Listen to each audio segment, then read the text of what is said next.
Hello hi नमस्ते राम राम मित्रों, मैं आप लोगों हाई स्कूल वालों के लिए एक बहुत ही महत्वपूर्ण टॉपिक रामचंद्र शुक्ल के जीवन परिचय लेकर के आए हूँ। आपके जीवन परिचय पूछा जाता है, इसमें कटने वाला नहीं है। तो हम रामचंद्र शुक्ल ये आएंगे 100% है। रामचंद्र शुक्ल के जीवन परिचय के विषय में पढ़ेंगे। जैसे इनका नाम क्या है, रामचंद्र शुक्ल है। जन्म स्थान क्या है, जन्म है 1884। जन्म स्थान है बस्ती जिले के अगोना नामक ग्राम में इनका जन्म हुआ था। इनकी शिक्षा पहले एफए कहा जाता था, अब इंटरमीडिएट है। आजीविका इनकी कैसे चलती थी, अध्यापन से, लेखन से और प्राध्यापक से।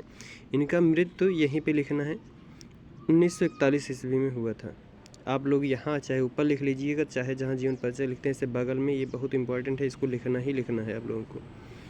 हिंदी भाषा के उच्च कोटि के साहित्यकार आचार्य रामचंद्र शुक्ल निबंधकार, समालोचक, इतिहासकार, अनुवादक एवं महान शैलीकार के रूप में जाने जाते हैं। इसी प्रकार से लिखना है। गुलाब राय के मतानुसार, इसको आप लोगों को बहुत ज़रूरी है, देख लीजिएगा। मतानुसार ये कहते हैं, उपन्यास में जो स्थान मुंशी प्रेमचंद्र को प्राप्त है वही स्थान निबंध साहित्य में आचार्य रामचंद्र शुक्ल को प्राप्त है। ये कोटेशन है, इसको लिखना है एक अलग लाइन में। आचार्य शुक्ल जी का जन्म 1884 में बस्ती जिले के अगोना नामक ग्राम में हुआ था। इनके पिता का नाम चंद्रबल पांडे था। इंटरमीडिएट में आते ही इनकी पढ़ाई छूट गई थी। ये सरकारी नौकरी करने लगे, किंतु स्वाभिमान के कारण ये नौकरी छोड़कर मिर्ज़ापुर स्कूल में चित्रकला के अध्यापक हो गए।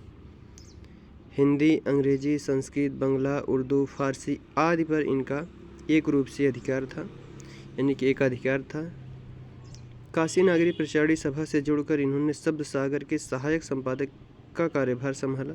इन्होंने काशी विश्वविद्यालय में हिंदी विभागाध्यक्ष के पद को भी सुशोभित किया।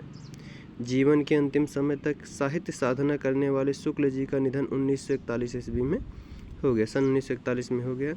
इनकी मुख्य रचनाएं हैं निबंध, जैसे निबंध में है चिंतामणि, विचार भी थी, आलोचना ये लिखते हैं रस मीमांसा, त्रिवेणी, सूरदास आदि।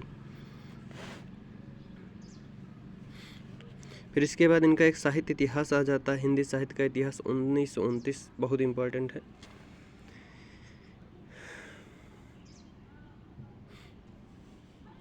नमस्कार, जय हिंद, जय भारत। आप लोग ज़्यादा से ज़्यादा लाइक करें, शेयर करें, सब्सक्राइब करें, आप लोगों के साथ की बहुत आवश्यकता है। थैंक यू, धन्यवाद।